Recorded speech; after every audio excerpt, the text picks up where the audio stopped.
Good evening, ladies and gentlemen. Welcome to this Berkeley County Board of Education meeting this Monday, October 6, 2025. I call this meeting to order. I declare a quorum is present and the media has been notified. Do we have a motion to approve the agenda? Made the motion. Second. There's a motion by Mr. Ramsey. Oh, no, my pen won't write. Thank you so much. A motion by Mr. Ramsey, a second by Ms. Littleton to approve the agenda. Is there any discussion?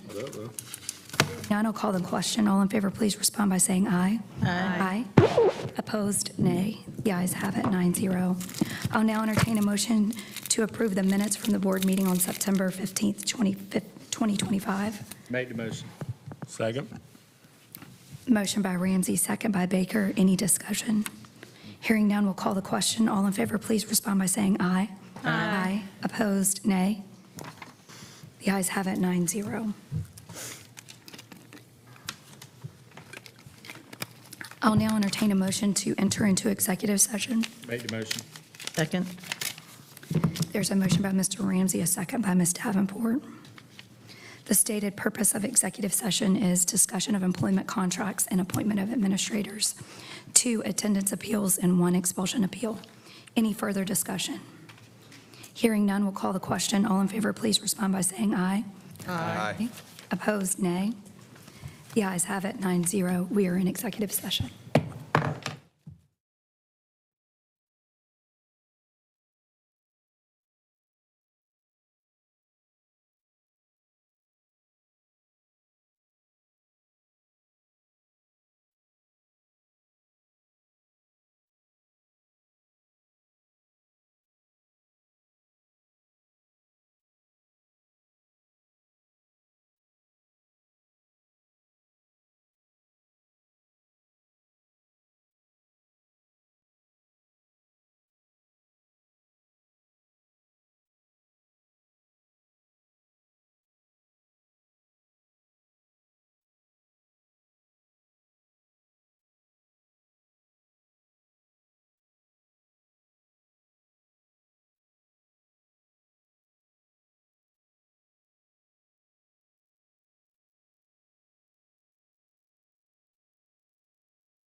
I'll now entertain a motion to return to regular session. Motion. Second. Second. There's a motion by Mr. Ramsey, a second by Mr. McQuillan to return to regular session. For the record, no action was taken in executive session. Is there any other discussion? Hearing none, we'll call the question. All in favor, please respond by saying aye. Aye. Aye. Opposed, nay. The ayes have it, 9-0. We are in regular session. Please now stand for the Pledge of Allegiance. Pledge allegiance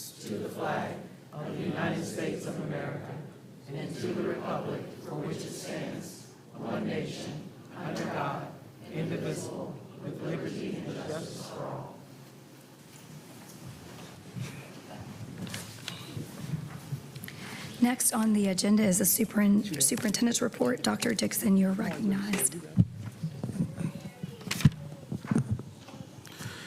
Good evening, Chair Wofford, board members, and our Berkeley County community. I want to begin by recognizing National Principals Month and thanking our incredible administrators across Berkeley County. Your leadership, your commitment, and steady guidance make a lasting difference every day in the lives of our students and staff. If we could give them a round of applause for their hard work. October 2nd was National Custodians Day. Our schools are beautiful, they're well kept, and they're maintained due to the hard work and dedication of our custodians and our school facilities department. Again, a special round of applause. Also want to thank and recognize our teacher forum representatives, Tanya Hanchin and Danielle Stewart, here tonight from Boulder Bluff and Sedgefield Middle. We thank you for your collaboration, your professionalism, and your ongoing feedback. I look forward to meeting with our teacher forum members later this week as we review district data insights and continue our shared commitment to continuous improvement. As superintendent, I want to reaffirm my confidence in our district. We have capable students, dedicated teachers, and strong administrators. Over the past 5 years, since I served as Chief Academic Officer, we've seen real improvement in student outcomes. But we've also learned that to achieve the level of excellence we want, we must operate as a system and not a system of individual schools. Every student, no matter where they attend, deserve the same opportunities to learn, grow, and excel. And again, I want to thank our hard work and execution of this, of our plan and our vision, to our teachers and our administrators, our curriculum coordinators, central services employees, and all that have, and curriculum coaches that make this happen. No system is perfect, and we know we won't get it right every time, but that will never lessen my expectations for excellence. Our work must remain focused, collaborative, and student-centered. Recently, questions were raised about the district formative assessments, or DFAs. The South Carolina Department of Education reviewed our practice and confirmed that our Berkeley County's use of formative assessment is lawful and sound. With the collaborative effort of our school board members, we heard the feedback from our parents, our teachers, and our community, and have made adjustments moving forward. DFA scores in the first 3 quarters will be included in grades only if they maintain or improve a student's overall average.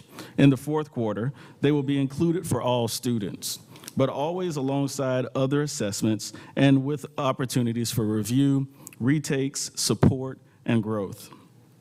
Our goal remains clear: to ensure every student is taught with the standards and skills they need to succeed. Finally, I want to acknowledge our ongoing commitment to school safety. Our administrative team, our school board, and our community partners continue to collaborate through our Safety and Security Task Force to bring forward recommendations that will strengthen and layer additional safety measures across our schools.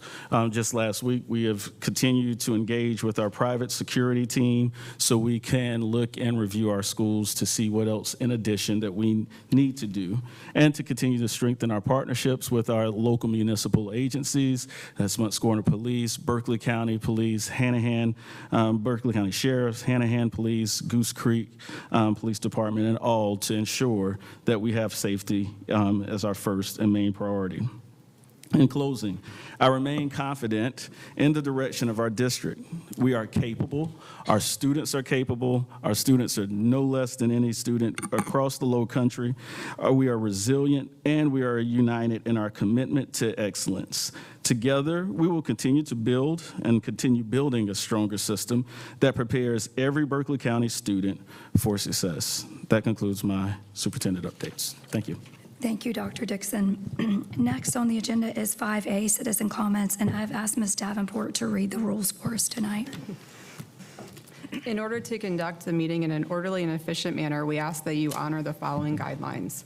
Stakeholder comments are welcomed and encouraged. However, the board will not take immediate action on public comments at this meeting. Any person wishing to address the board must register prior to the meeting. Comments must be regarding programs, policies, or procedures. Comments regarding complaints against employees other than district-level executives or references to students other than the child of the speaker will not be heard in public session. Groups addressing the same topic should select one speaker. Comments will be limited to 3 minutes per speaker.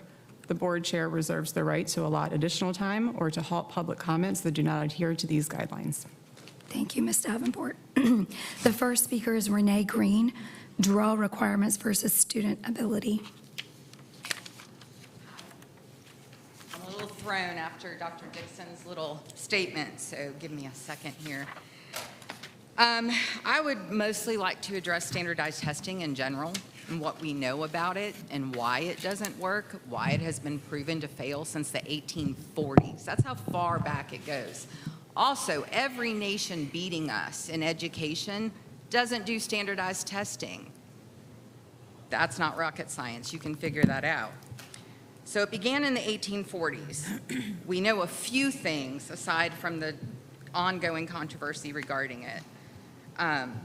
It's proven to favor white middle-class populations. Too many external factors can affect a student on the day that they're taking a test. Proven to measure family and economic status more than academic retention. And in this state, we already have iReady. Berkeley County is now the only district in the state with this assessment type and is part of their grade, meaning few other districts have assessments to evaluate teachers' curriculum performance for guidance on decision-making only. It does not impact the students' grades. Additionally, at the same time as these tests have been being implemented, homework has ceased. Any schoolwork not completed in school is not to be completed at home. But what do we know about that? Studies have shown home involvement significantly benefits students' academic achievement. We also know long-term retention requires active engagement, using multiple senses, using different learning methods, reminding, reviewing, and previewing. So we now have them taking tests with no homework, no parental involvement, and if they haven't finished classwork, not enough repetition of knowledge. And this was to alleviate the issue for children who did not have support at home. Well, they aren't passing the DFAs either, I can promise you that. You also are acting like the government that rolls out programs that you say are helping a minority group, and you're not. You're hindering them further. You're not teaching them to work hard to accomplish something. You're teaching them to not even try and then take a test they cannot pass. Now, in respect to 5th grade and math specifically, K-5 and 1st grade, we are in COVID protocol.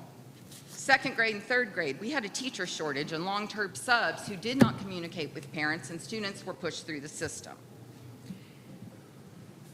4th grade was relatively normal aside from new math and alienation of parents. Then they get to 5th this year. They're excited. It's 5th grade. They're going to graduate elementary school. They're going to go on. They're stressed. They don't want to go to school. They're taking tests that make no sense to them, that make no sense to many of the teachers or the parents who are terrified to come here and speak to you because of retribution. Why are people afraid Thank of you so much for speaking. I appreciate it. done. My 3 minutes isn't over. Yes, ma'am, your 3 minutes have expired. Michelle is they're Carroll, not passing. Howell Hall Ames School Climate. Michelle Carroll, Howell Hall Ames School Climate. Good evening. My name is Michelle Carroll, and I've been a proud parent at Howell Hall Ames since my oldest daughter's lottery selection in 2019. For many years, Howe Hall was a place filled with creativity, collaboration, and a genuine joy for learning, a place that truly felt like a family. Since the start of the 2023-2024 school year, many parents and teachers have noticed a shift in the school's climate. In just 2 years, 13 homeroom teachers, 2 teacher assistants, the school's financial secretary, and the assistant principal have left. Each departure represents not just a vacancy, but a disruption in relationships, learning continuity, and the sense of stability our students depend on. With only 18 homeroom teacher positions at Howe Hall, this level of turnover is unusually high for a school once celebrated for its strong sense of community. Teachers describe an environment where they no longer feel supported or heard. They are overscheduled, have limited planning time, face monitoring of their grade books, with major grades requiring approval, and are no longer allowed to be as creative in their classrooms with the projects and resources they feel are best for student learning. Many teachers report feeling that their voices are limited and that open dialogue is discouraged. The current climate is described by staff as emotionally taxing, with teachers expressing that they often leave the building feeling demoralized. Parent emails are often redirected to phone calls, leaving little documentation or clarity. Parents have also shared that they do not feel comfortable participating in school meetings because the current climate feels unwelcoming. All of this has created the perception of a culture of fear that makes many hesitant to speak up, whether as parents or as educators, out of concern for retaliation. As a parent who has loved this school for years, it's heartbreaking to see so many wonderful teachers leave and the sense of trust fade. Our children flourish when teachers feel valued, respected, and free to teach with their own expertise and passion. I feel confident that we all want the same thing, a thriving school where teachers feel empowered, students feel inspired, and families feel heard. I respectfully ask the board to take a closer look at what is happening at Howe Hall Ames, to genuinely listen to parents and teachers, review retention and exit survey data, and take steps to restore the positive culture that once defined the school where our children and teachers thrived. Thank you. Thank you. Next up is Adrian Serpe, DFA Concerns.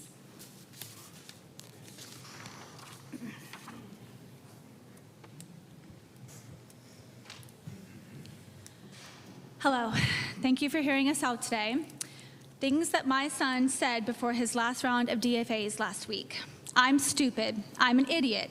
Why are they doing this? What's the point? I'll just fail anyways. Why do I have to go to school? It doesn't make sense. He's 11 years old. As a concerned parent of a child with ADHD and a former public school teacher with a degree in early childhood education, I'm here today to address a growing and deeply concerning issue. The district's new pacing schedules and curriculum guides are not working. Children need time to learn, understand, and master material, not just move on to keep up with the district calendar. The DFA, which is clearly written in district policy to be used for assessment data only, is being treated as a high-stakes benchmark for student performance. Students in general education classes, like my son, are being tested under the same standards and pace as gifted and talented students who have to test into those classrooms. This is fundamentally unfair. Not all children learn the same way, at the same time, or at the same rate. Forcing them to meet the same testing schedule disregards every principle of differentiated instruction and individualized support. Teachers across our district have expressed the same concern. They are being pressured to move forward regardless of whether students have mastered the material or not. This is not fair education. This is forced compliance. Our children deserve time to learn. They deserve instruction that meets them where they are at, not a one-size-fits-all schedule that punishes both teachers and students. The district statements minimizing these concerns do not reflect the real classroom experience. It's time for BCSD to listen to the educators, the parents, and most importantly, the students themselves. Over 2,000 signatures on a petition in just a few weeks in your county, over 40 schools. This issue is a crisis. This is not a small issue. Thousands of students are being affected, and they're dropping confidence, performance is lagging behind, let's not forget their mental health. Let teachers teach, let students learn. Stop grading the DFAs, reevaluate your pacing guide so teachers have flexibility to support diverse learners. They can't differentiate, they can't go back and reteach. Stuff is just stacking up on these students, and it's completely unfair. You need to ensure transparency and consistency between policy and actual classroom performance. You're making everybody fit into one box, and that is absolutely impossible. I am tired of my son crying because he doesn't want to go to school, calling himself stupid when he's not. You need to go back to the drawing board and address these concerns because we're not going to go away. Our students and our teachers and our kids deserve better from you. Summer Dukes, DFA concerns. You may have to repeat that. I don't think anyone heard you. Yeah. Summer Dukes, DFA concerns.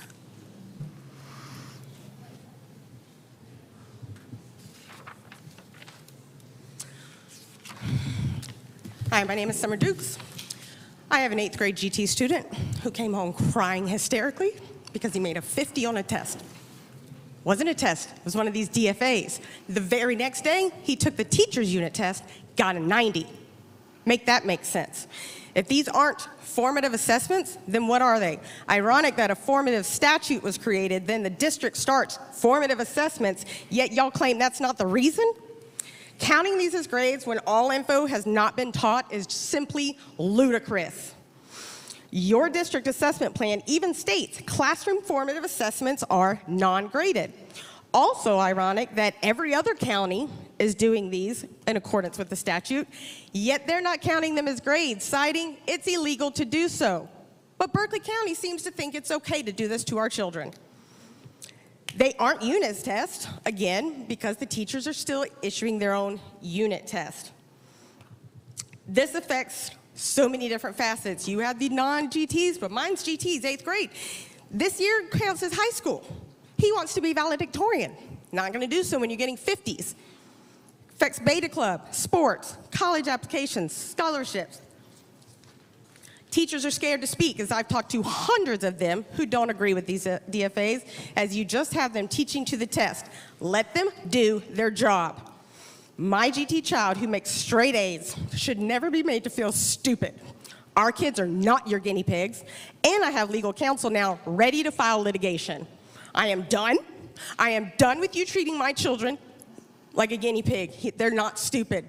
These pacing guidelines are unrealistic. Not every child learns at the same pace, whether they're GT or non-GT. Again, you claim that this does not meet the law or the proviso, but the proviso are, by definition, that you people created a district formative assessment. So you're saying this proviso doesn't apply, but if the district selected benchmark assessment is to be treated as a formative assessment, quote, for informing instructional purposes and shall not factor into a student's grade, then clearly a formative assessment should be treated the same. I don't know what this is if it's not a formative assessment because none of you, remember, refuses to answer an email properly, answer questions, and be held accountable.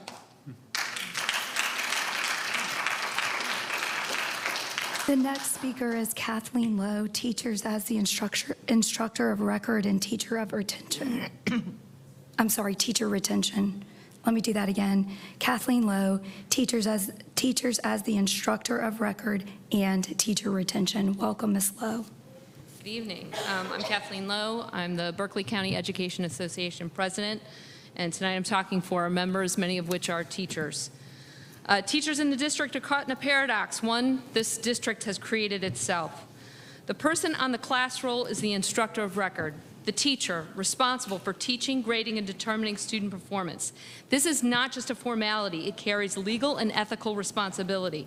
South Carolina's Code of Ethics for Educators, Regulation 43205.1 says teachers must maintain the accuracy of grades and records and not misrepresent academic performance. And yet, the district directs our teachers to enter scores from tests they didn't create, some didn't administrate, and some didn't even get a chance to evaluate. And in some cases, teachers were just told what to enter. That forces educators in direct conflict with their professional code.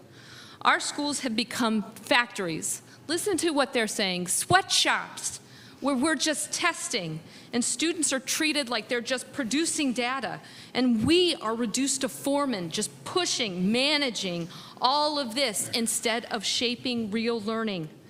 Teachers have been cut out of the decisions. I have no idea who teachers you think you're talking to. I don't know one that says that they see what's happening here. None of this makes sense. But yet you will hold us fully accountable for the workload these decisions you all are making.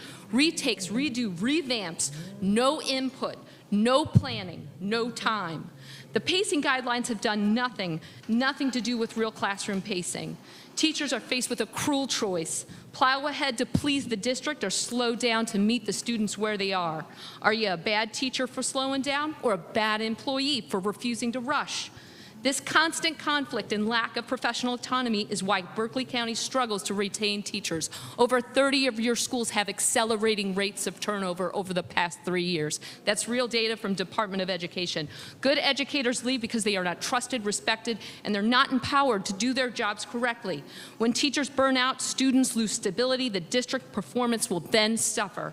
Meanwhile, the district shifts blames to teachers when parents raise concerns. This is not leadership.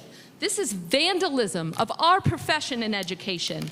If the district wants to rebuild trust, the BCEA must have a seat in any advisory group that you have on grading, pacing, and assessment. We are independent and can represent the teachers honestly, with protections. And to teachers, when you are told to do something that violates your ethics and judgment, you have the right to say no. BCEA stands with you, and I know these parents do too. Right now, the district's cooking these books in this factory of testing you've created. It's not an assembly line. You bring these teachers back, you let them do their real jobs here. Thank you. Amanda Hebel, DFA concerns still.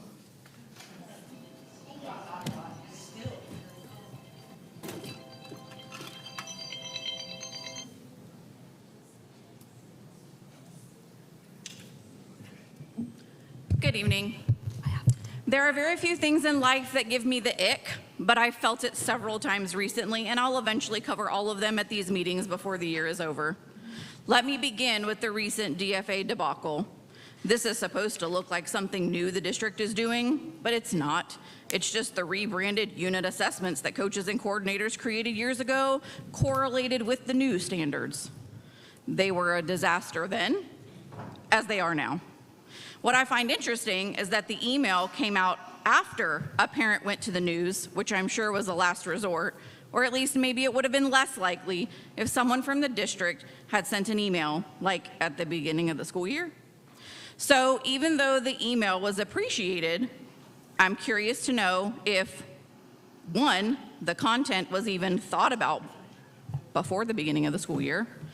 Two, was it disseminated to teachers or principals before the parents, since they're usually the first line of communication when parents have questions or concerns? And three, was the information actually even true? Who's evaluating the DFAs to make sure that they are written to the rigor of the state assessment and that the questions match the standards taught? Who created the pacing guides? Teachers are saying they don't have time to teach all the material, and if they don't have time to teach it all, how are they supposed to remediate or let students make corrections when the next unit begins immediately after? Were teachers consulted during the creation of any of this, including the use of Mastery Connect, since they're the ones actually doing it, not any of you sitting in this front row?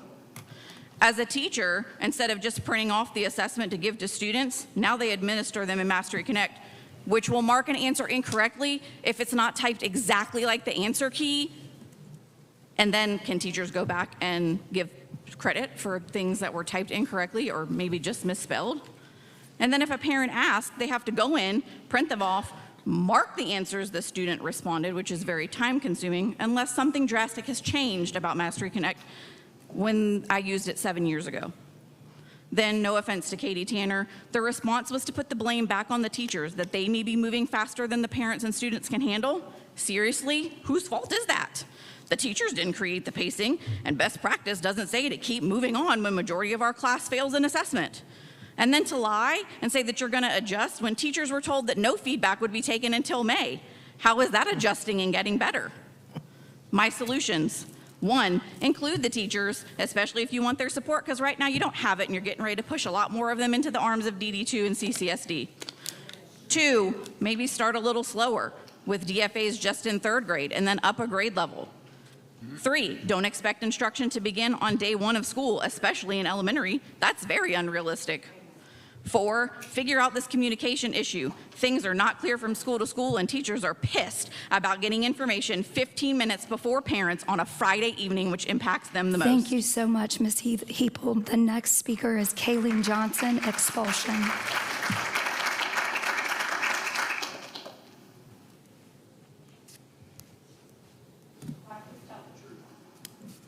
Can you repeat that name? Kayleen, I'm sorry if I'm saying it incorrect, Kayleen Johnson, expulsion.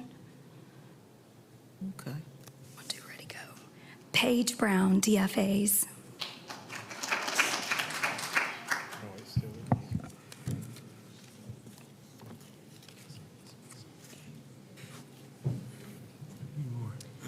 Good afternoon. After emailing 2 letters to the board and the superintendent about my concerns regarding the DFAs, I would like to thank Ms. Coates for speaking with me, Mr. Ramsey and Mr. McQuillan for responding to my email, and to Ms. Crowley for also speaking with me. None of these people are my direct board representative, but I'm appreciative of you for sharing our concerns. What I have gathered from my conversations is that you have implemented this to try to increase state test scores and rigor for BCSD. I understand the state gives you the standards that must be taught. I also understand, after speaking with Ms. Crowley, that these DFA tests are made from hand-selected I-ready questions from a pool for each grade level. So that means these are, in fact, formative assessments and should be used as such. Ms. Crowley stated that it allows district administration to see if standards are being taught and children are mastering these standards, what they should not be punished for. Every child in every grade level is taking the same test, which in a whole is not fair to the children if we are counting this as a major test grade and replacing this as their unit test in subjects such as math, ELA, and science. Children in lower level classes should not be tested the exact same for major grading purposes as children in higher level classes like GT. Again, every child in every class learn at different paces and in different ways. Therefore, this should only be used as an assessment for purposes of understanding what children understand and what needs to be worked on, not as a major test grade. Also, all students are not being taught all the standards in the time frame you have given with a limited testing window, which is 3 to 4 days. This does not allow for our students to have a fair chance at success on these DFAs. Now, allowing it to be counted only if it will improve a student grades puts more strain on the teachers. Then simply reverting back to allowing it to be a major test grade come 4th quarter is ridiculous. This all comes back to poor communication, planning, and implementation. Your intention may have been good, but the implementation of major changes like this take proper planning and evaluation, including clear and transparent communication, which clearly was not done. I recommend you stop punishing our children for these DFA scores, not just for 3 quarters, but every quarter. Take this year to evaluate the DFAs being given, how students are learning, what is being taught, and the pace in which it is necessary to teach our students. Use the DFAs to evaluate and help plan changes that need to be made going into next school year to accomplish your intended goals. Remember, the issues we are facing today with lower state test scores and an overall decrease in education in our district did not start overnight. And if you want to successfully change this, it takes time and adequate planning and implementation of changes. Now let's work together to help shape the future of education for our children. Thank you. Thank you so much. Yelena Alcon, regarding the new testing and other school issues. Hi guys, good evening members of the board, especially those that are actually looking up at us, the parents. I really appreciate that. Over the past few months, I'm the parent, of a 3rd grader at Ames. Over the past few months, I've watched my daughter, a bright, curious child, begin to lose confidence in herself. She's come home in tears calling herself stupid and dumb because she's struggling with the new test formats. No 8-year-old should feel that way about learning. And she's actually currently on medication from all the anxiety, from all the tests. The pace of instruction has become overwhelming and the material is far too advanced for 3rd graders. The questions are so conceptual that they seem written for older students. This isn't about learning anymore, it's about memorizing under pressure. And it's not just my daughter. I've spoken with many other parents who are experiencing the same thing. Anxious kids who are losing their love of school, and teachers who are drained and discouraged. They're under immense pressure to meet these new testing goals instead of having the freedom to truly teach. I wasn't really upset until I got here, and my voice is shaking because I cannot believe that it's so many parents that are dealing with the same thing. At what point do we decide that the test scores matter more than comprehension, creativity, or joy? Let the teachers teach, for God's sakes. Let the kids learn. But beyond testing, I need to address something else that's deeper happening at Ames, the atmosphere within the school. When my daughter was accepted to Ames, I was thrilled. I'd only heard amazing things. And when we toured the school, the former principal's passion was clear. It was palpable. You could feel it in the halls, the energy, the positivity, sense of community, all of it. That changed when he was moved, and we got our new person. Since then, the environment has become tense, restrictive, and discouraging. Teachers are not happy. Teachers are being micromanaged to the point where creativity and autonomy have vanished. The number of resignations since this change is not normal. Michelle already covered it. I was afraid, very afraid to speak up before because I was worried about retaliation against my child. But I must be her voice and the voice of other families and teachers who feel silenced. Even my daughter and her friends say, "School isn't fun anymore, Mom. I don't want to go." And the tears in the morning to get her out of bed, that says everything to me. When parents like me try to raise concerns, I have been told, nothing is going to change because of personal friendships within the district. That is unacceptable. We vote for you guys. That is unacceptable. Somebody shouldn't have a job because they're friends with somebody in the district. Leadership should be based on results and not relationships. So tonight I'm asking for real attention to what's happening, not just with testing, but within the walls of our schools. Please listen to the teachers, the parents, and most importantly, the students. Our schools should inspire, not intimidate. Our teachers should feel trusted and not fearful. And lastly, our children should feel confident and not defeated. And the last thing that my daughter wanted me to tell you guys, please listen to us because this is hurting us. Thank you.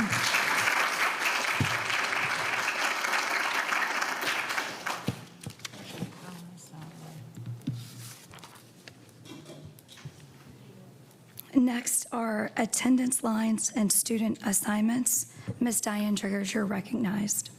2026-2027 BCSD student assignment planning. Oh, I jumped at executive session, sorry.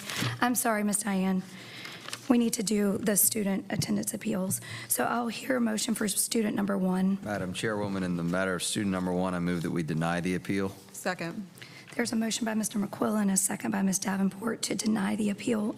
Any further discussion? Hearing none, we'll call the question. All in favor, please respond by saying aye. Aye. Opposed, nay. The ayes have it. In the matter of student number 2, Madam Chair, I move that we deny the appeal. Second. there's a motion to deny by Mr. McQuillan, a second by Ms. Littleton. Any further discussion? Hearing none, I'll call the question. All in favor, please respond by saying aye. Aye. Opposed, nay. The ayes have it, 9-0. Now for the expulsion appeal, student number 1. Madam Chair, I move that we deny the expulsion appeal of student number 1. Second. Mr. McQuillan moved to deny the appeal.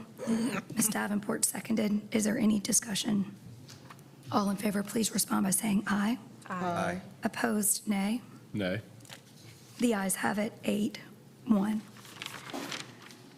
other motion from executive session. Madam Chair, I move to accept the personnel recommendations of the administration as discussed in executive session for the current school year.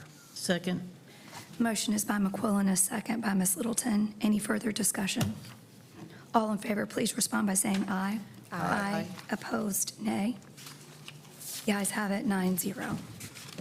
Sorry, now, Ms. Triggers, we'll move on to agenda item 7A, attendance lines and student assignments. Good evening, Chair Wofford, members of the board, and Dr. Dixon. Tonight, I'm going to ask Mike Miller from Numerics to come up, and we're going to show some scenarios for the attendance lines for 26-27 that include Beechtree Elementary and Midtown Middle. And Mike's worked with us for about 10 years, and so he'll be, any questions or anything that we can help with, just let us know. Madam Chair, board members, Dr. Dickinson, good evening. I have a PowerPoint, I think.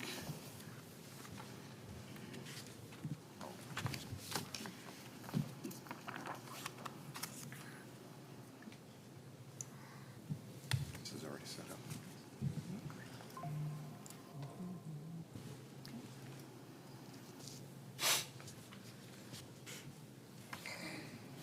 Thank you. I'm here tonight to present the initial draft of the 2026-27 Student Assignment Plan. The focus of the plan is two new schools, Beechtree Elementary School and Midtown Middle School. Before I begin, I'd like to express my thanks to Dr. Dixon, senior staff, school administrators, and the Berkeley County Planning and GIS departments for their data. This has been a very collaborative effort to produce these scenarios for you this evening. Tonight we'll be looking at a preliminary, or I should say first we'll be looking at why we need these schools in Berkeley County.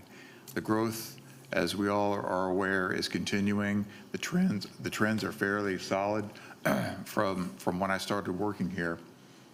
And we'll look at a couple figures of that, and then we'll get into the meat of the presentation, which is the attendance boundaries and statistics for the two new schools. And following that, we're looking at relieving the overcrowding at Fox Bank by moving some attendance lines as well, plus a couple other boundary adjustments due to new growth and other reasons.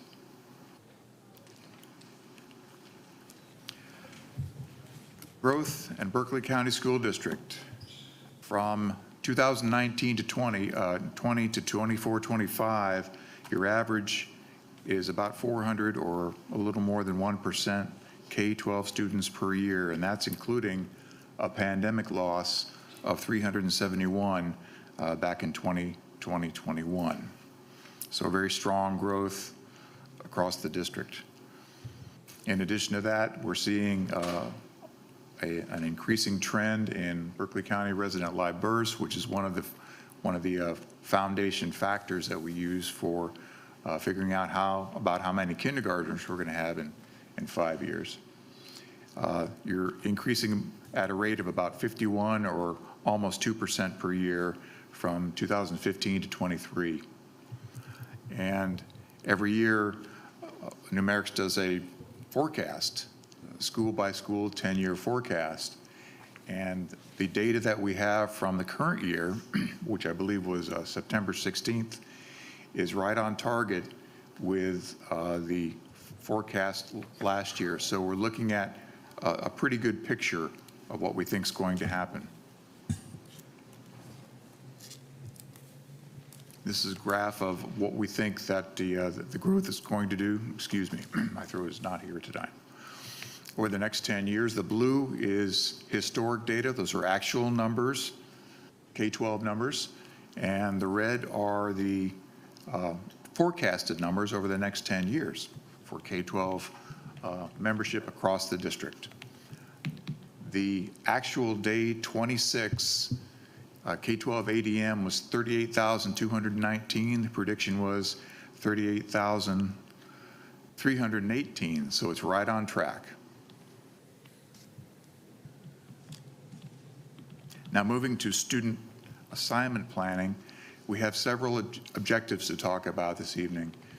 The new school, Beechtree Elementary, is opening as a K-5, providing relief for Cane Bay Elementary, Carolyn Lewis, Nexton, and Whitesville Elementary.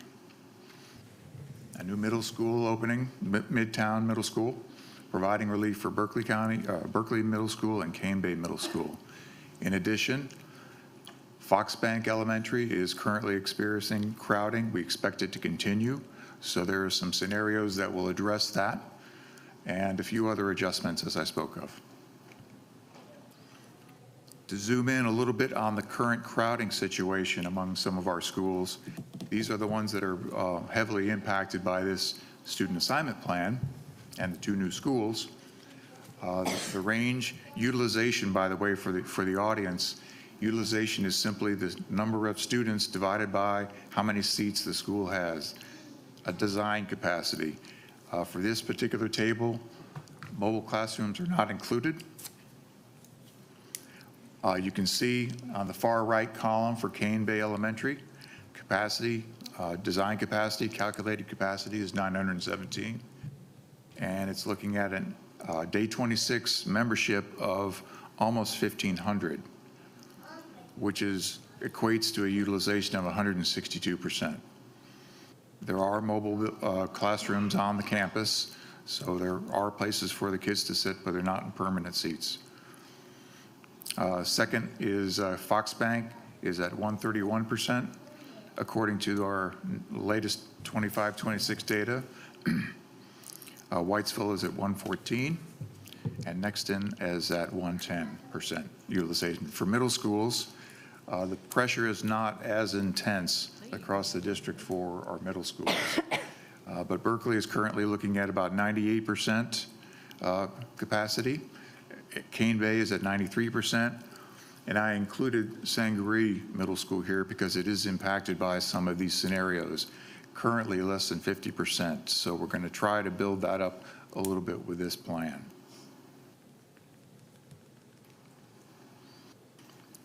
All right, the first scenario. This is a brand new school opening next fall, 2026-27, serving grades K-5 with a capacity of 1,393. The impacted schools are Berkeley Elementary, Cane Bay Elementary, Nexton Elementary, and Whitesville Elementary. On the map, the new school boundaries in this initial draft are indicated by the bright yellow. I always use yellow for the new schools. The red lines that you can see are the current boundaries, the 2025 elementary school boundaries. So that's what currently is being used for our attendance areas. And I will mention that Whitesville's kind of in the middle of some of these changes. So Whitesville gets impacted from both sides. We tried to spell in the areas that are being impacted and where the students come from and where they will go.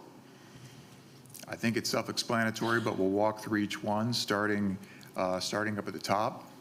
There's areas of Berkeley Elementary, currently in Berkeley Elementary, that will be going to B-Tree. B-Tree Elementary actually exists within Berkeley Elementary's boundary today. Also, Cane Bay is going to move a lot of kids to B-Tree Elementary. Whitesville is impacted in the Wildcat Tract, if everybody knows what that is. Nexton is sending some students to B-Tree, and another kind of a daisy or a domino effect. Cane Bay Elementary is actually sending a few to Nexton as well. And finally, Cane Bay Elementary is sending some at B-Tree up at the very top, just across Black Tom Road from the school itself.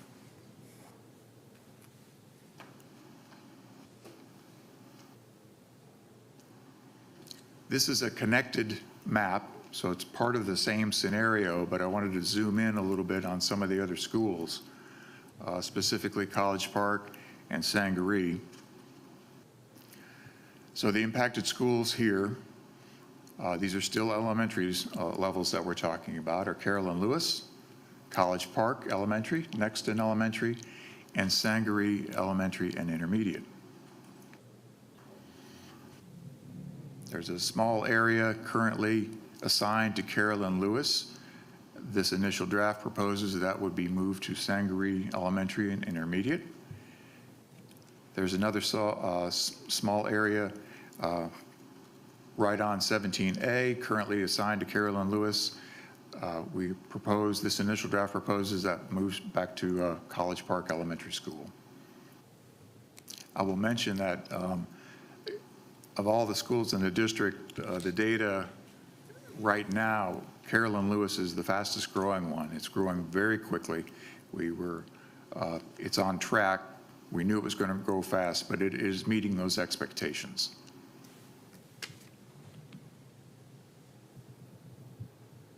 And as we saw, Fox Bank is currently overcrowded. We propose in this initial draft to do a few movements there. The impacted schools are Boulder Bluff, Fox Bank, of course, and Whitesville. So an area just south of the school currently assigned to Fox Bank would be moving to Whitesville Elementary. And then farther down, Fox Bank currently has that blue area that you see, and that would be moving to Boulder Bluff. This move would also align Boulder Bluff Elementary School with Sedgefield Middle School lines and Goose Creek High School lines.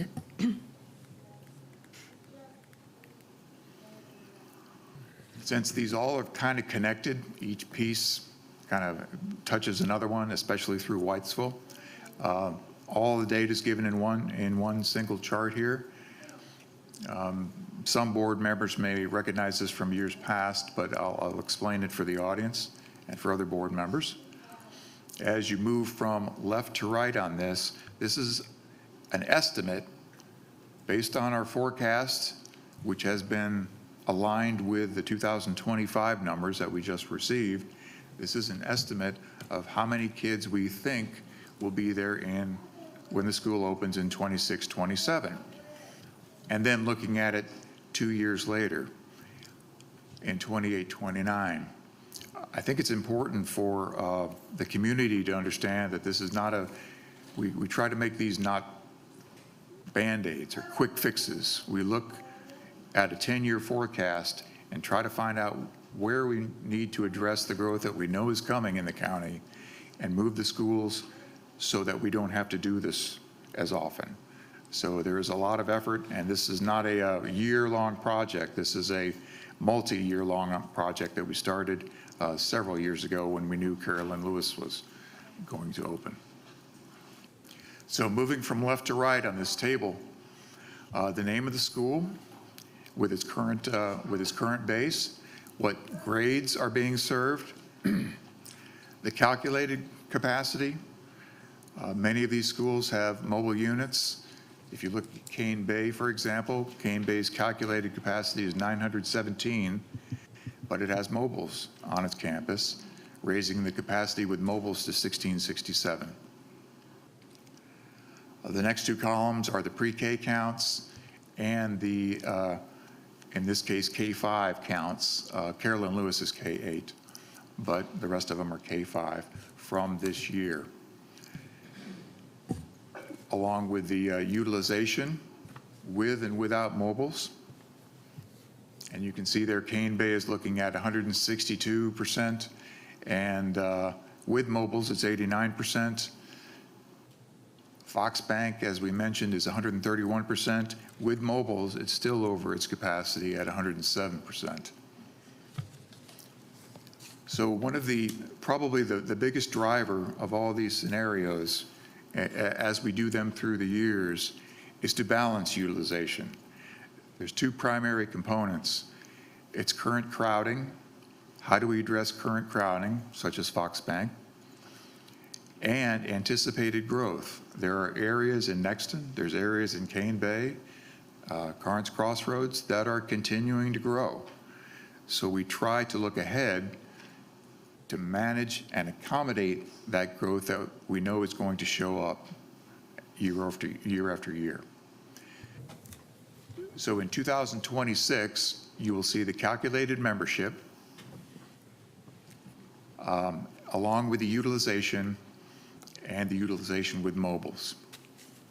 So in this particular scenario, I'll take Cane Bay as an example, the third row.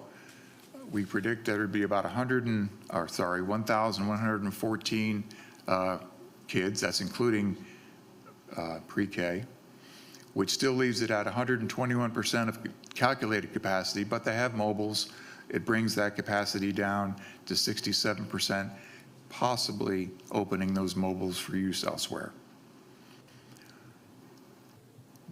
Maybe the most important number on this chart is at the bottom. That's the average over all these impacted schools. So the grand total of pre-K to 5 children in this area is over 10,000, 10,300. The average utilization is still at 87%. The average utilization in 2028, 2 years later, is 92%. If the trends continue, we will still have this growth occurring. The average utilization with mobiles is 80% in 26 and 84% in 28.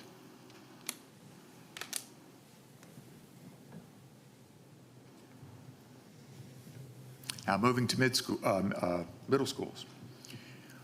The new school, Midtown Middle School, located there with a big green dot in Nexton, opening in 26-27, serving grades 6 through 8 with a capacity of 1,193, impacting Berkeley, Cane Bay, and Sangaree Middle School.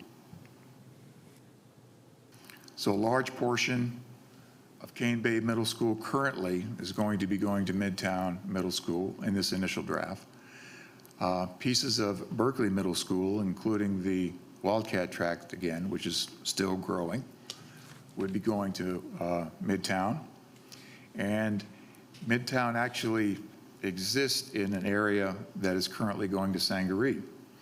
So that area would be going from Sangaree Middle School to Midtown Middle School. And once again, we'll zoom in more to the south with College Park and Sangaree. The impacted schools here are Carolyn Lewis, College Park, and Sangaree in this slide. A lot of these moves here, or all of these moves here, are made to align with the K-5 scenario that we just saw a little while ago. So Carolyn Lewis will be sending students to Sangaree Middle School, and Carolyn Lewis, which is a K-8 school, if you didn't know, Carolyn Lewis will also be sending students to College Park Middle School.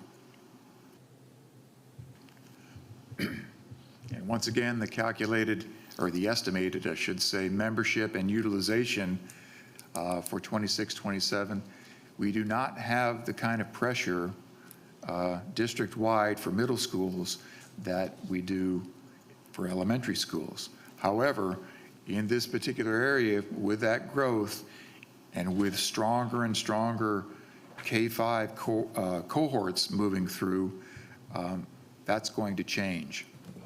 As you can see, we're looking at a average utilization in 26-27 of 68% with the new school, with Midtown Middle School in 26-27, and that increases by 3 points just over 2 years.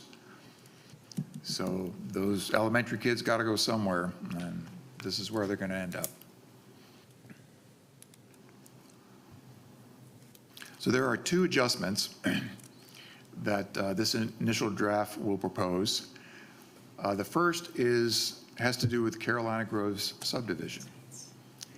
And when we draw these lines, this was several years ago, we pay attention to the data that we get from Berkeley County GIS and Planning Department.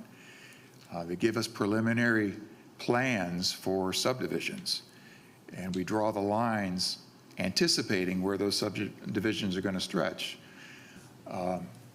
Sometimes things change, plans change, and that's the case here.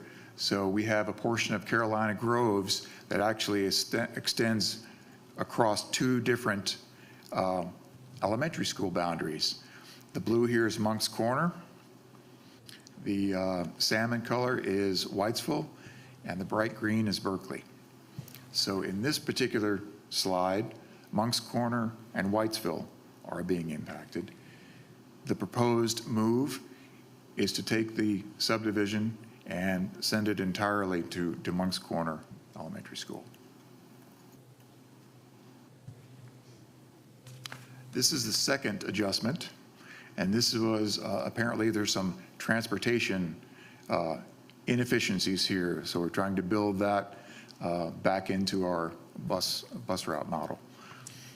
The subdivision here is Oakley Point off 52, and currently Oakley Point goes to Moncks Corner Elementary School, which is off the map up to the north and the east on this map.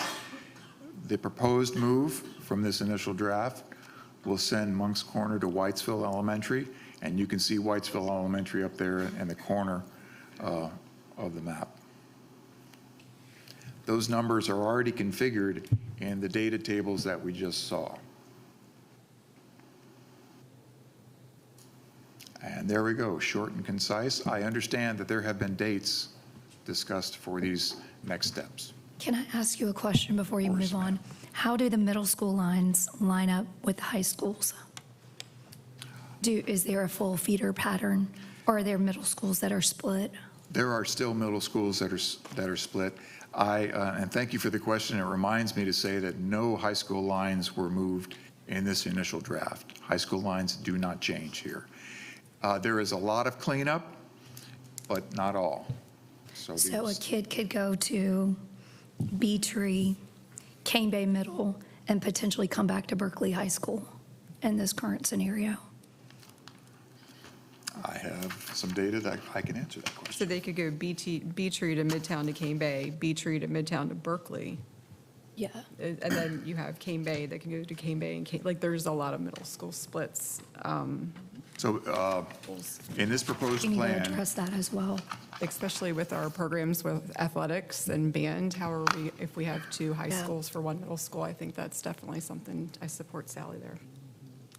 It just creates hardships on participation and transportation and all those kinds of things. feeder patterns were a closely targeted driver in these models.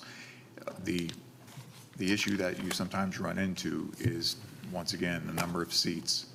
Can you afford to push all those kids into a middle school that can't handle them? Even though we have the capacity district-wide, that doesn't mean Cane Bay Middle has the room by itself. To address your question, Bee Tree would feed into Cane Bay Middle School. Not a huge amount, but part of it. And most of it would go into Midtown Middle School. Then they would split into two separate high schools based on your Yes, feeder. that's right, yes. And I just think about that for like, one community goes to Nexton Elementary and then Sangaree Middle, and then they're traditionally today zoned for Cane Bay High. So there's kids that are gonna be going into high school together that have potentially never been in school together before. Yes. That's unfortunate.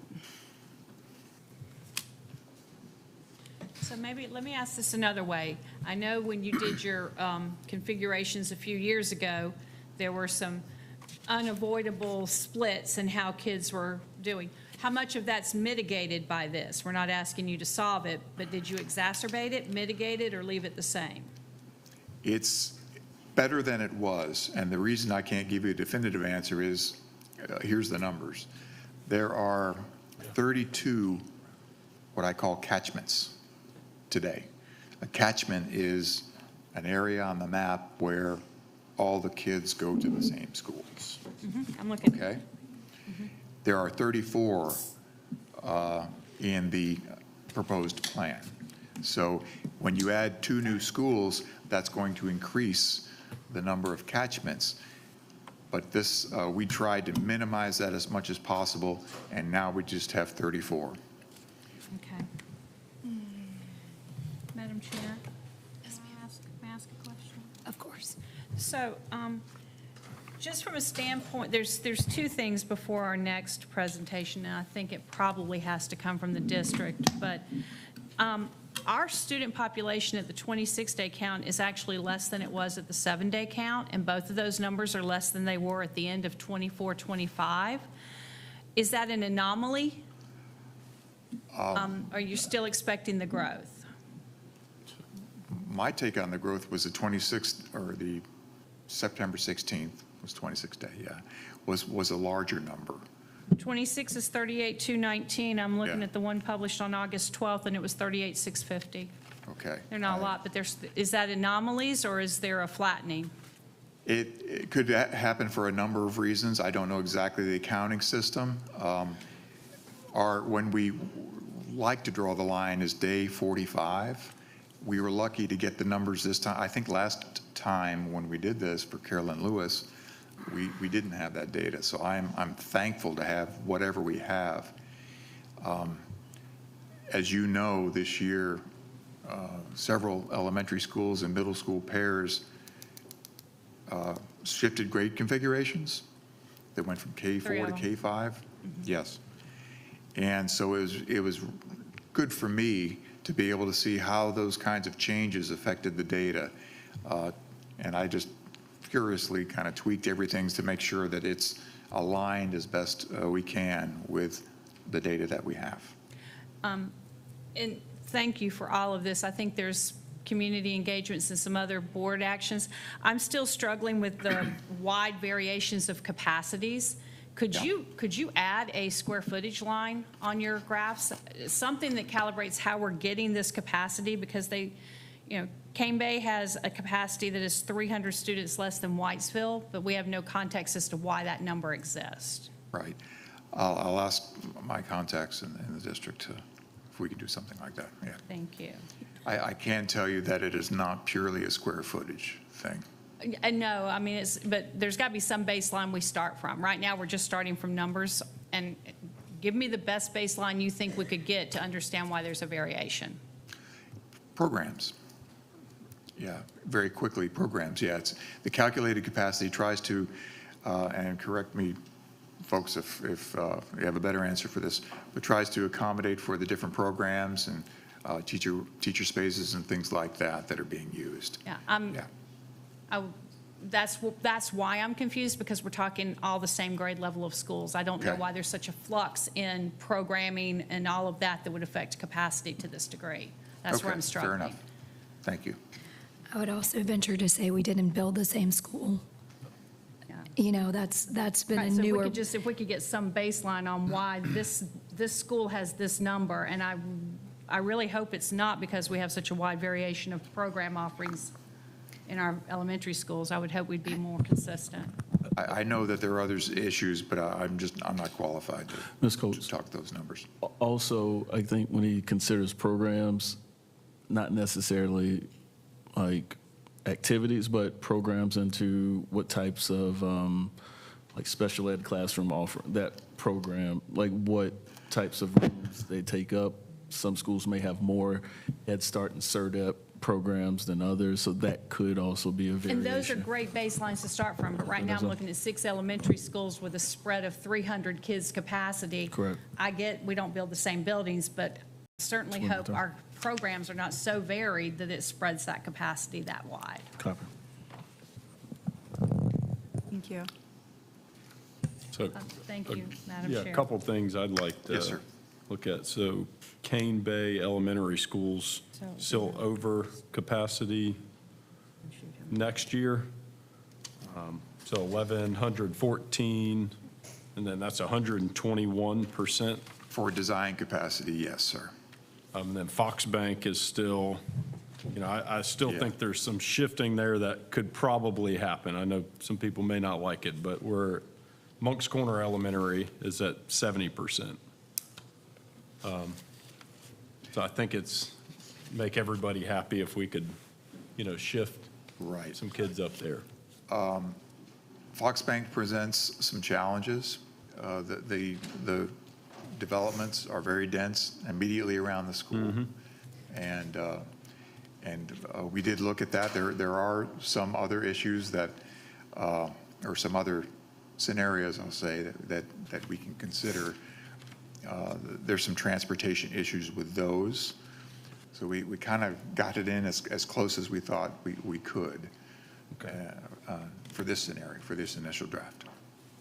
And the other thing I'd like to look at for middle schools, Carolyn Lewis, they have such a large capacity, and then we look at College Park Middle School and Sangaree Middle School being at 50% or Yes, less. sir. So could we turn Carolyn Lewis into an elementary school, affect the Cane Bay Elementary, bring that number down, and then shift our middle schoolers to College Park and Sangaree, where we have a lot of empty space? I can address the Carolyn Lewis question. I do, based on just a very quick look at the data, I think there's numbers-wise, I think there's many other factors involved, but numbers-wise, there's sufficient space in Sangaree for Carolyn Lewis middle school students. I'll caveat that with, when we drew the original lines for Carolyn Lewis, knowing what the build-out was going to be for Karns Crossroads, it is kind of designed for that K to fill that school, the development. So there's a couple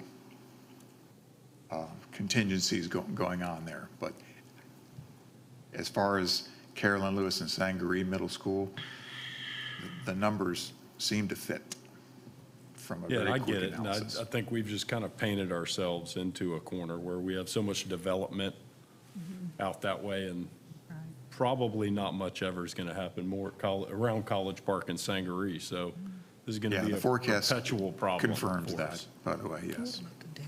Those schools are flatlined. Do you happen to know how many total entitlements Karns Crossroads has and what percentage is complete?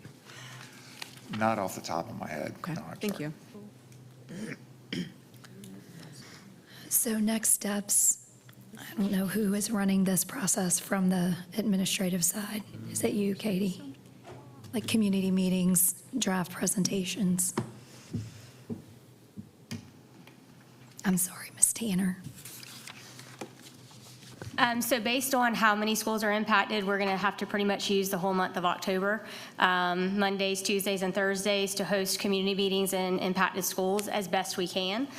So we already have some draft dates for that. It's just that we first check with the schools to make sure they don't have conflicts. They sent us our conflicts. I've now shared with the cabinet to see where are any major district conflicts, and we'll be putting that out pretty much following this presentation, hopefully this week, if we can verify everyone's availability. These will be a little bit different. Typically, we are able to talk to one school population, and we have them kind of set up in the four corners. But we are going to have some that impact multiple schools at one location. So we're looking at the optics of how we're going to run those in an efficient way so families can get feedback and get their questions asked. So we're working through that this week, but we've already identified dates through October so that we can have some feedback for you all before you actually have a reading and take any action. And November is the first board action. December is the second board action to be finished by? If you want to be finished. Typically, we try to finish attendance lines that December ahead of the August opening. So if y'all want to finish by that December, then we will have to do those meetings about 3 times a week in order to get out to all of the areas. Got it. And then to bring you some feedback before your first reading. I mean, we can always do additional community engagement following that first reading, but we want to get as much information out to the communities, get as much feedback as we can to help you all inform any decision you need to make. Got it. Thank you. Any other questions?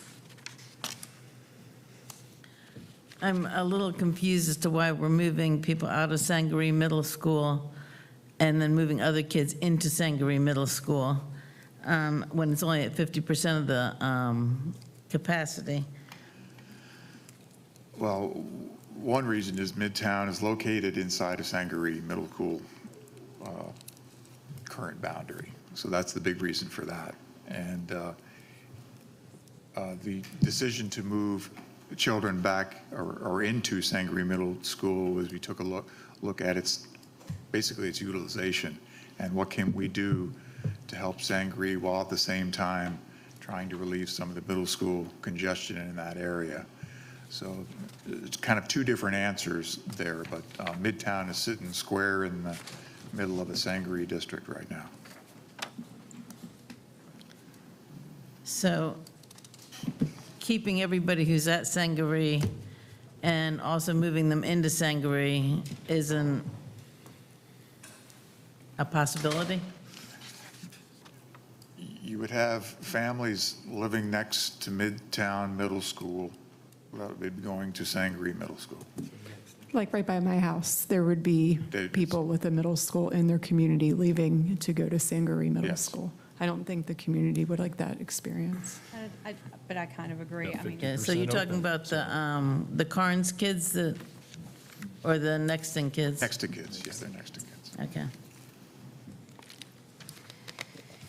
Attendance lines are always part logistics and drawing lines on maps, and the other part is heart and connection and emotion that people feel towards schools. So we'll have the community meetings, get that other piece of feedback, and then I'm sure there'll be multiple options before we go to a final.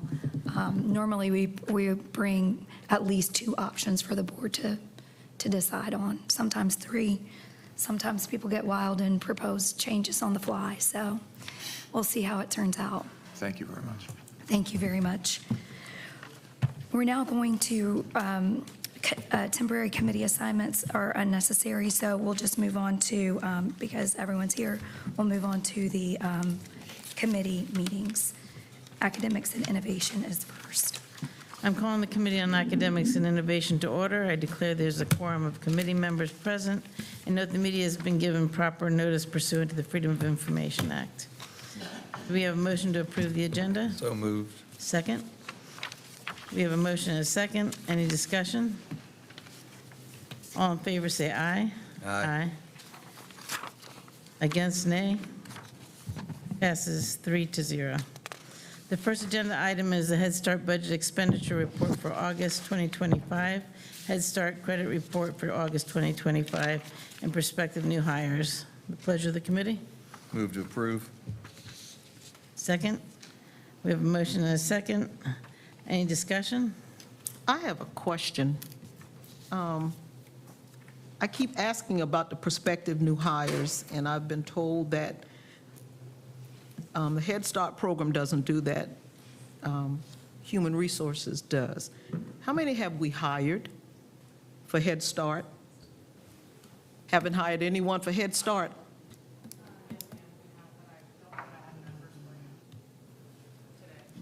Okay, with the new salary book, can you tell me what the increase, if any, was for Head Start teachers? How many did we lose? How many did we regain, retain? Was there an increase in the pay for Head Start? Thank you, Ms. Jones.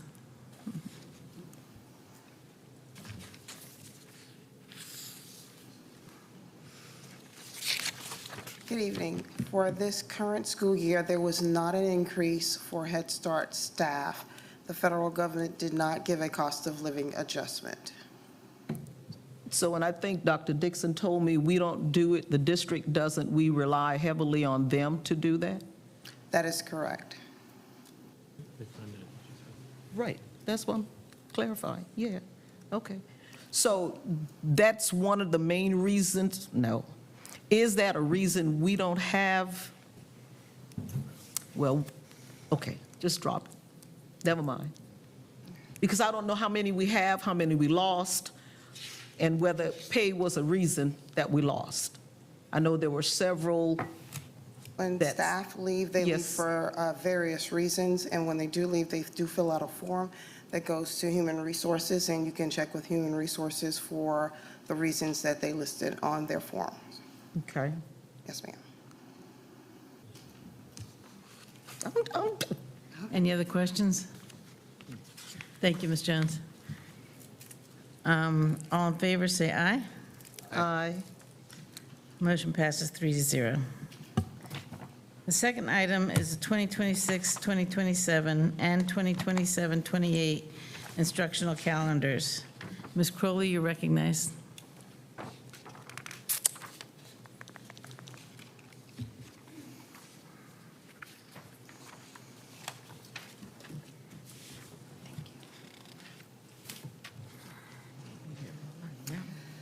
Good Good evening, Committee Chair Littleton, members of the Committee for Academics and Innovation, Superintendent Dixon, Board Chair Wofford, and school board members. We would like to share with you the process taken by the Instructional Calendar Committee to devise instructional draft calendars for 26-27 as well as the 27-28 school year for discussion.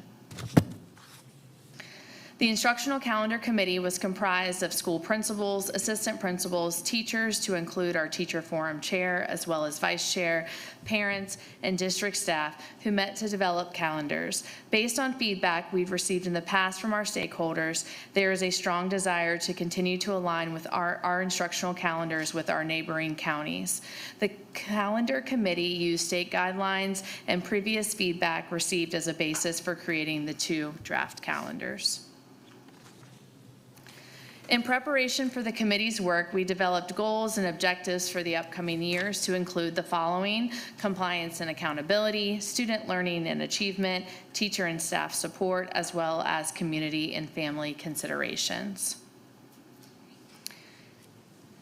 The committee developed a draft of an instructional calendar for the 26-27 school year. Please refer to this draft in your packets as I review some highlights with you concerning this specific calendar. Teachers will return on August 5th, 2026. School will begin for students on Wednesday, August 12th, 2026. There will be a full week off for Thanksgiving. The last day with students before winter break is December 18th. Teachers will return for a work day on January 6th. Students will return on January 7th. Spring break will be March 26th through April 2nd, and the students' last day is a half day on Thursday, June 3rd. Please refer to the 27-28 draft calendar in your packets as I review some highlights with you concerning this specific calendar. Teachers will return on August 4th, 2027. School will begin for students on Wednesday, August 11th, 2027.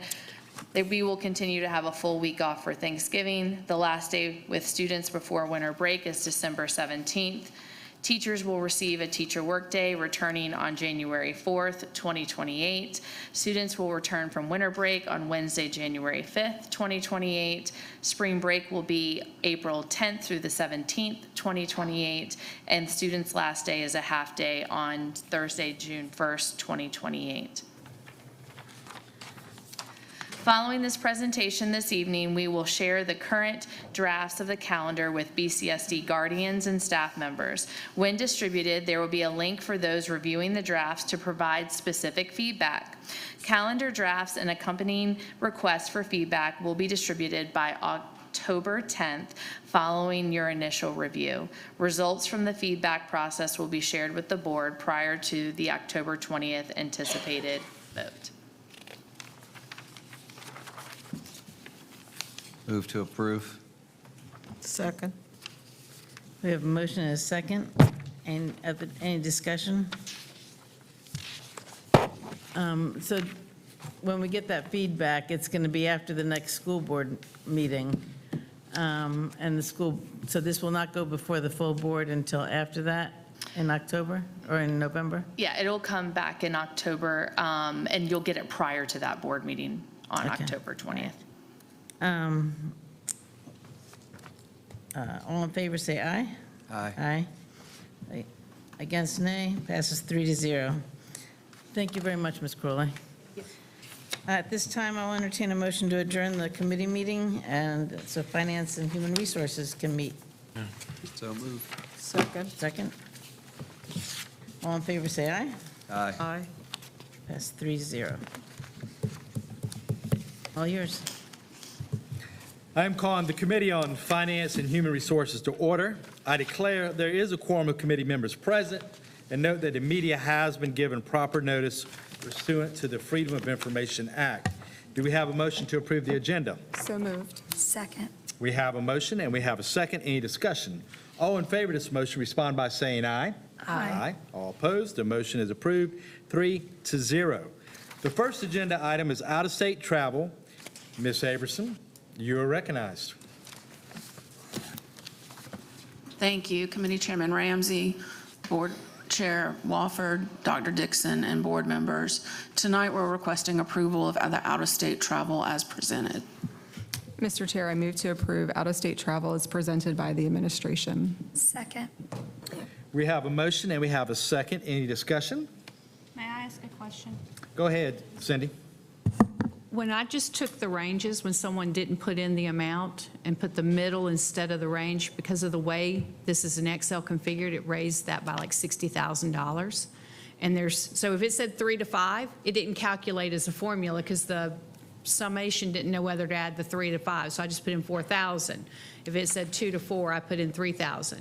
Is there a way we can clean this up so it's some of those things are cleaned up before the board meeting? Based on the information that was requested for us to get that a year, the full year in advance, a lot of those trips have not been planned, and so those are estimated costs. We can just take the high side if that'll make things easier, but they may not come in that high if that's. We prefer things not to be higher than we approve, so Right, exactly. that works. Yeah, okay. But there's a lot of, I know you did it and it's fantastic and you did a great job, but can we just start getting it a little bit cleaner in the Yes, next ma'am. couple of weeks? Yes, ma'am. All in favor of this motion, respond by saying aye. Aye. Aye. All opposed, the motion approves 3-0. The second agenda item is FY 25-26 Minority Business Plan. Ms. Aberson, you are recognized again. Thank you. This is the minority business plan that we update every year. We're required by the procurement code to update it every year. And essentially, the only thing we've changed is the date on the front cover. We have no personnel changes for contacts or anything like that, so we didn't have to change any of that. Is this book online? I can look at it, or I have to request a copy? Some information on the plan itself, what it entails. I will have to double check that. I thought it was online, but I'll double check and make sure, and if it's not, we'll get it on there. Well, just email me a copy, and I Okay. can look at it. Okay. And see. Does it list the businesses that we solicited, those organization companies?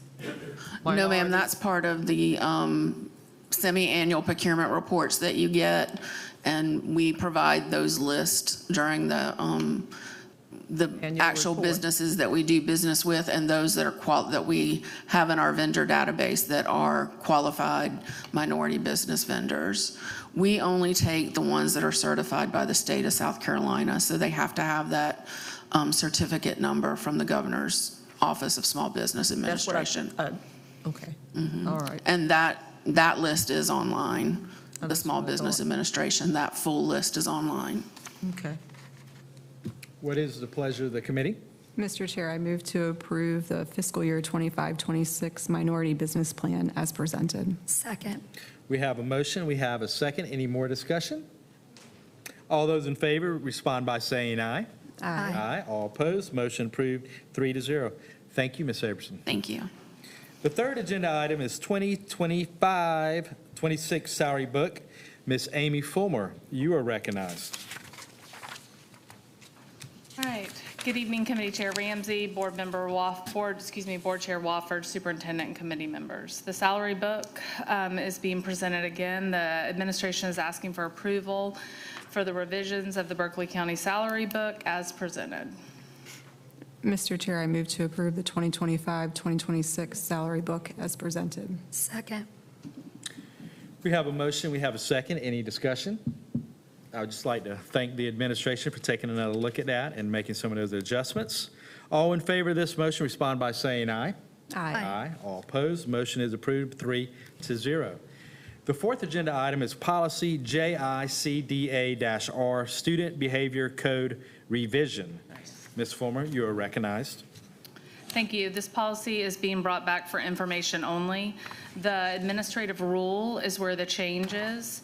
The updated version removes the use of electronic communication devices in school. That is now addressed in policy JICDB, where student access to cell phones and personal electronic communication devices addresses a phone-free school environment that fosters a positive learning experience free from electronic distractions. Okay. That is just for information only. The fifth agenda item is policy IN, unencumbered time, first reading revision. Ms. Fulmer, you are recognized again. Thank you. This is first reading. The administration is asking for approval for this policy as it was adopted in 2023 based off guidelines from the State Department. This policy has been updated to include, where practical, each school should also provide at least at least 30 minutes of unencumbered time on each regular school day for both school nurses and 4K teachers. What is the pleasure of the committee? Mr. Chair, I move to approve the first reading revision to policy IN, unencumbered time, as presented by administration. Second. We have a motion and we have a second. Any discussion? Go ahead, Cindy. Can we get the where practical piece? I don't know what that means or who determines that. I mean, My understanding is if there was an emergency or if something was to happen that day where a it's nurse scheduled would and there not- would be it a is reason that it would have to be canceled, but Yes. the policy is it will be scheduled all the time, every day. all the time, every day. Okay. And this is for nurses and who, what was the other group of individuals you mentioned? Adding nurses and 4K teachers. 4K, okay. All in favor of this motion, respond by saying aye. Aye. Aye. All opposed, motion approved 3-0. The sixth agenda item is policy JCA-R, sexual discrimination and harassment revision. Ms. Fulmer, you are recognized again. All right. The proposed revisions are intended to closely align the administrative rule with federal regulations. There are quite a few additions, so I'll review those with you now. Defining sexual harassment consistent with the regulatory definition and to include sexual assault, dating violence, and stalking. Defining supportive measures consistent with the regulatory definition and outlining the types of supportive measures available consistent with applicable regulatory provisions. Providing a general definition of who the Title IX coordinator is in light of organizational changes that eliminated the Chief Diversity Officer position. Outlining factors for Title IX coordinator to consider when deciding whether to initiate a sex discrimination complaint when no complaint has been filed by a complainant or a parent or guardian. Clarifying that respondents may be removed from school or placed on administrative leave in appropriate circumstances. Providing that the Title IX coordinator, investigator, decision maker, and appellate authority must be impartial and free of conflict of interest. Providing guidance consistent with applicable regulations regarding impermissible evidence, privileged communication, physician or psychological treatment information, and prior sexual conduct. Clarifies that investigator and decision maker will be the same person. Prior practice separated roles, which unnecessarily delayed the process. Prior practice also prevented decision maker from having direct involvement in credibility determinations. Shortens the time frame for decision maker to make determination of whether sex discrimination occurred to 5 days after expiration of parties' opportunity to respond to evidence. Corrects title of employee that will serve as the appellate authority. Clarifies that discipline may be imposed prior to completion of grievance process if the incident is otherwise a violation of other applicable rules and policies. Revises training requirement to be consistent with regulatory requirements. Legal counsel is in the process of finalizing training materials that will be used and provided. Thank you, Ms. Fulmer. That was for information only, but thank you kindly. Thank you. The seventh agenda item is new policy BCBA, board meetings live streaming, first reading. Ms. Katie Tanner, you are recognized. Good evening. I'm presenting the policy BCBA, board meetings live streaming, first reading for approval. Just for your background, during the 2025 legislative session, the South Carolina General Assembly enacted SC Code 59-1985, requiring all public school districts to live stream their board meetings. Following that, the State Board of Education adopted a model policy requiring all public school districts to live stream their school board meetings. The districts are required to adopt a local policy that meets or exceeds the provisions of the model policy, and we have to submit that to the State Department for approval. I do want to note that this policy does not create any procedural changes for our district. We were already live streaming board meetings in compliance with state law and the Freedom of Information Act. The policy simply formalizes our existing practice to meet the new documentation requirements from the State Board of Education. At this time, I recommend the board approve the first reading of policy BCBA, board meetings, live streaming as presented. What is the pleasure of the committee? Mr. Chair, I move to approve the first reading of new board policy BCBA, board meetings live streaming as presented by administration. Second. We have a motion, we have a second. Any discussion? All those in favor of this motion respond by saying aye. Aye. All opposed, the motion approved 3-0. Thank you, Ms. Tanner. The 8th agenda item is policy EG data privacy, first reading. Ms. Diane Driggers, you are recognized. Good afternoon, Committee Chair, Board Chairman Wofford, Committee Chair, I'm so sorry,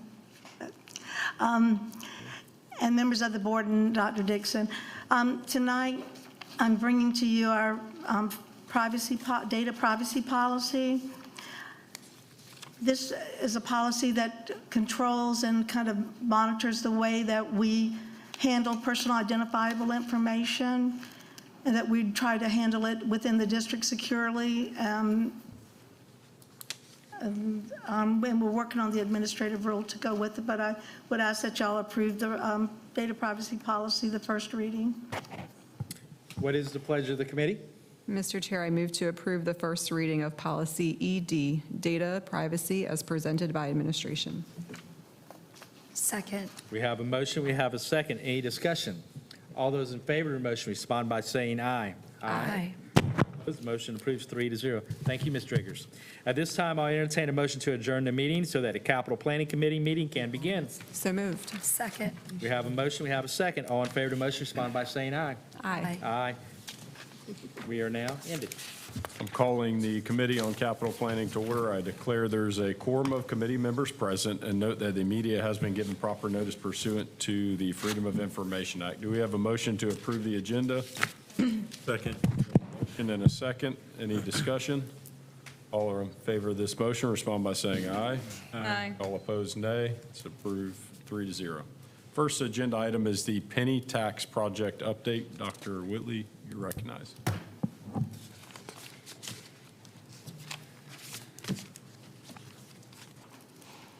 Good evening, Chair Baker, Chair Wofford, Superintendent Dixon, and members of the board. I would like to invite Mr. David Hemstraught to the podium to present agenda item 1.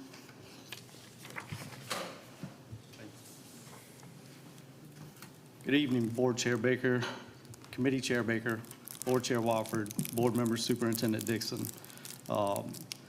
Tonight, I'm going to give you a brief update on the penny tax projects.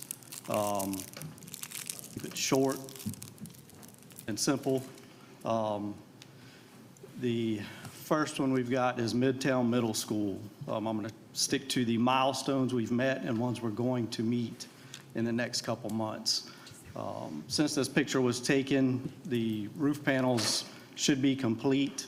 They'll trim the roof out so it's fully dried in. The exterior brickwork is pretty well complete. There's some things to button up. The wall panels will need to be completed, but they're almost done. The water and sewer have been connected to the building. The electricity has been connected to the building. The building is not online yet fully, but they'll be bringing sections online as they get them ready. There's a lot of work going on inside. The windows are just about complete as well. Painting has started. Flooring started, I believe, today for the terrazzo, and the off-site work, the road work has started. So it's moving along pretty well.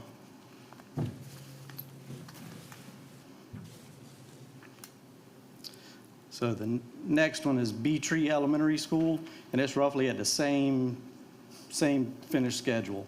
The roof will be completed probably by the end of this month. The water, sewer, electricity have been connected. They will be bringing the sections of the building online over the next month or two. Brick and block work are complete, with the exception of a couple minor things here and there. The off-site road work is set to be complete mid-November. I believe all the asphalt has been laid. It's just signage and striping and then opening up to the traffic as it will be in the future.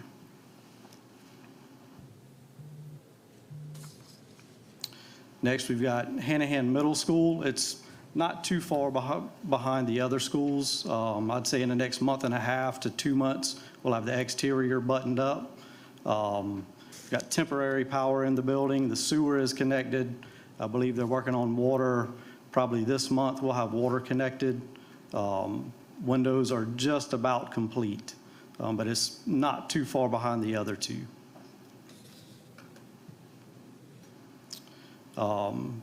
Next, these are the remaining projects that we're working on. Berkeley High and Goose Creek High additions, they're in design and permitting now. We're planning to start those next fall, the construction of them. The 52 Corridor School, we're looking at starting that, the design next summer, 2026, hopefully to start construction in 2028, complete it in 2030.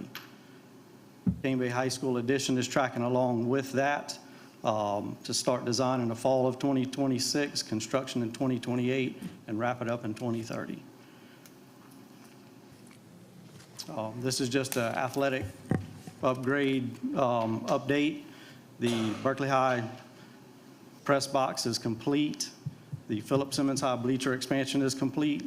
Timberland High School, Cane Bay High School locker rooms for the baseball is complete.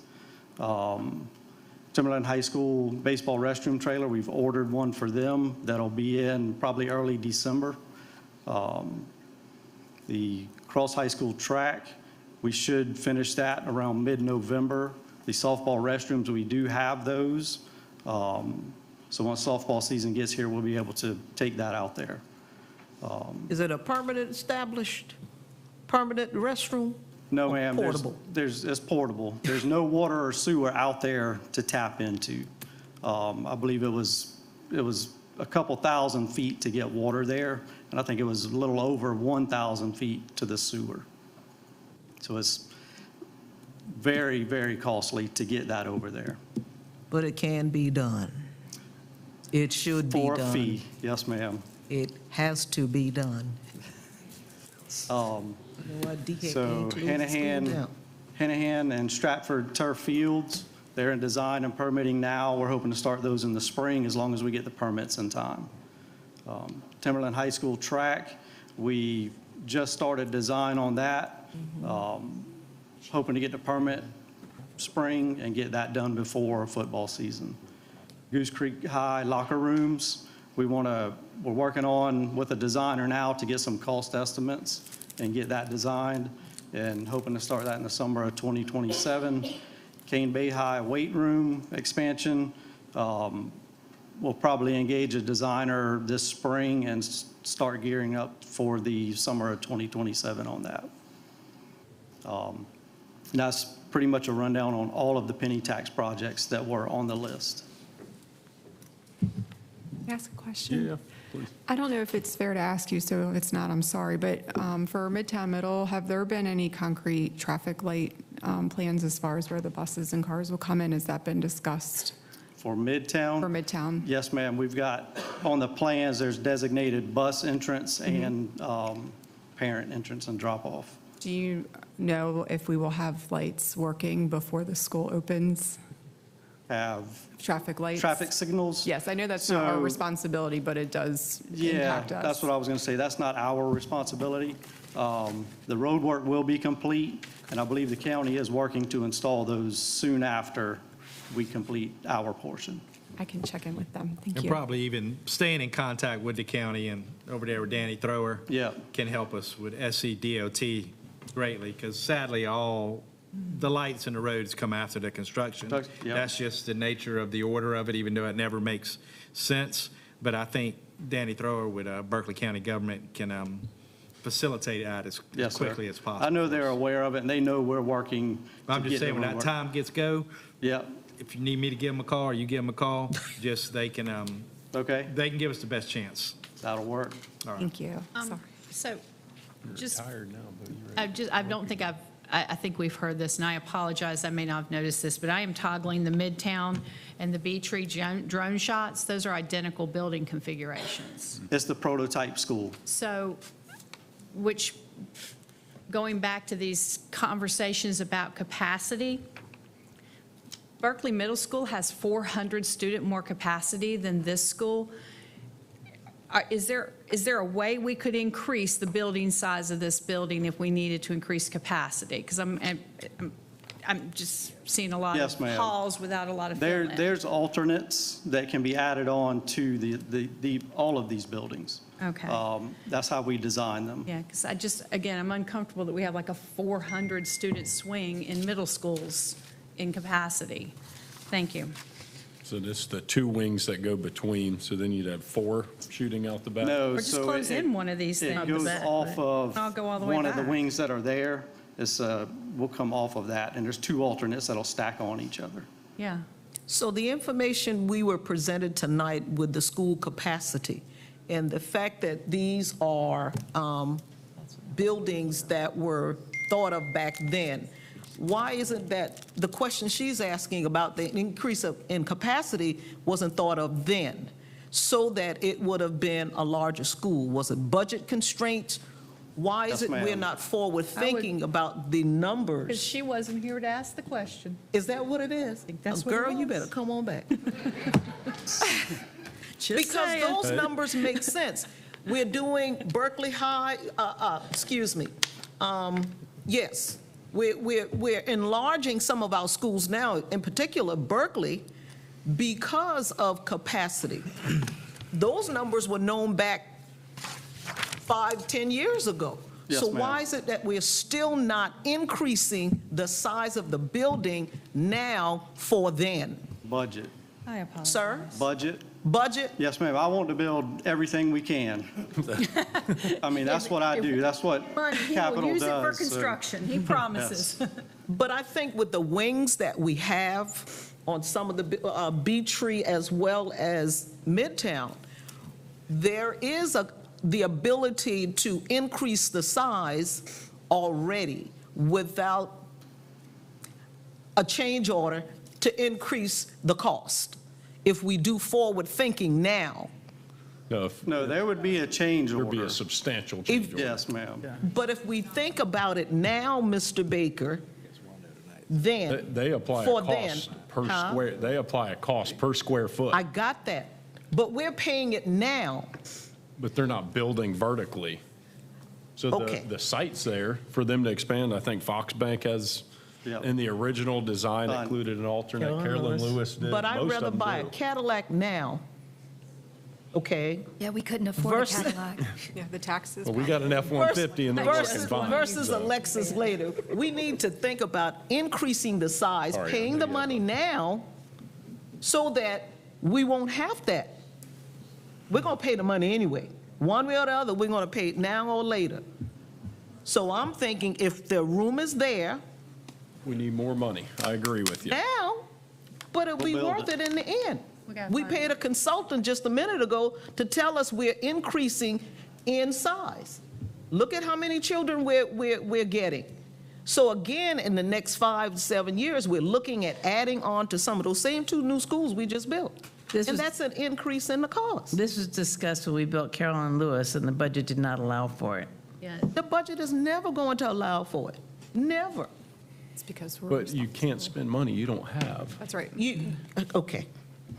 I mean, we Okay. need a lot for every single school, but anyway.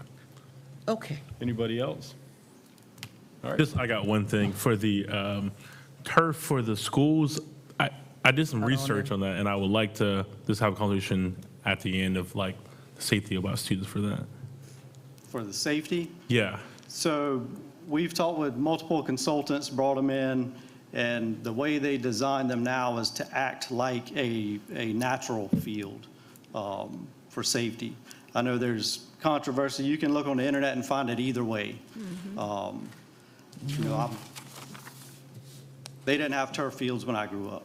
So, you know, it's kind of new to us. I know all the coaches, all the athletic directors, they're all about this turf. So I'm gonna go with their opinion on what they like and know works.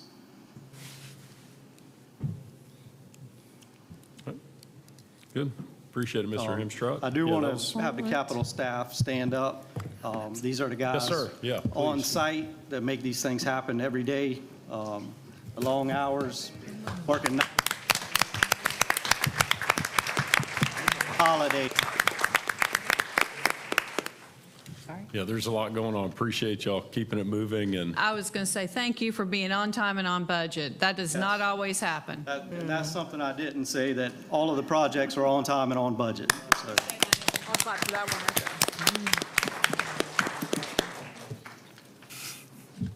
appreciate it. thank you. The second agenda item is BVB 743-2526 Pest Control Services. Dr. Whitley, you're again recognized. Thank you. I would like to invite Christy Davis to the podium to present Agenda Item B. Thank you, Dr. Whitley. Good evening, Chairman Baker, board members, Chair Watford. May I make this easy on you? Yes, May I love. go ahead and make a motion to approve? We have the materials and it's acceptable. Don't worry, you got questions about portables coming, make no mistake, but I would move to approve Oh, I'm this. good with it, yeah. If that's okay with the committee. This is on pest control services. Good. You want me to continue going through it, or you've? If we can vote, if you're comfortable, I'm Yeah. comfortable with Good. with this, that she's done everything we asked her, you know. I'm ready to vote, to make a motion to approve it. All right, second. So we have a motion and a second. Any discussion? No. All in favor of this motion, respond by saying aye. Aye. Aye. All opposed, nay. The motion's approved, 3-0. Thank you. Ms. Davis, that was an excellent job. Thank you so much. Now, Third- about these mobiles, I'm just teasing. Third agenda item is BVB 744-2526 relocation and setup services for single and double mobiles. Dr. Whitley. Thank you. I would like to invite Robin McNeil to the podium to present Agenda Item C. Ms. Robin got the short end of the stick. Greetings, committee members, board members, and superintendent. This evening, we present for review and approval BVB 744-2526, relocation and setup services for single and double mobiles. The district advertised for qualified contractors to relocate single and double mobiles classroom units on an as-needed basis throughout the district. This solicitation and award process adhere to the established procurement procedures. A total of 1 bid was received. After reviewing the bid, the responsive bidder was S&P House Moving Company, per the list that's provided within. And the costs. Would y'all like for me to read it out, or you're okay? Thank you. I have one question. I move to approve. All right. Second. Is A this, motion and a second. Discussion, go ahead. is this the same level of service as we talked about with the mobiles at the last meeting with the super large ones? This is turnkey to turnkey, plumbing, everything? No, ma'am. These are our singles. The other mobiles required a lot more work with the electrical, the plumbing, the interior work as far as the flooring, the ceilings, putting it. You're talking about, in the last mobiles, you're talking about 10 separate mobiles Well, this, putting I think together. maybe I asked it wrong. These mobiles have electricity, and these Yes. mobiles have that. So does this service cover that same thing, or is it just move them and then our staff has to get them ready for use?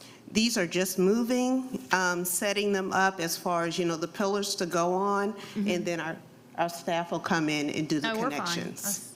That's okay. And these costs are, I know y'all researched it with local, This other is, local school districts. yes.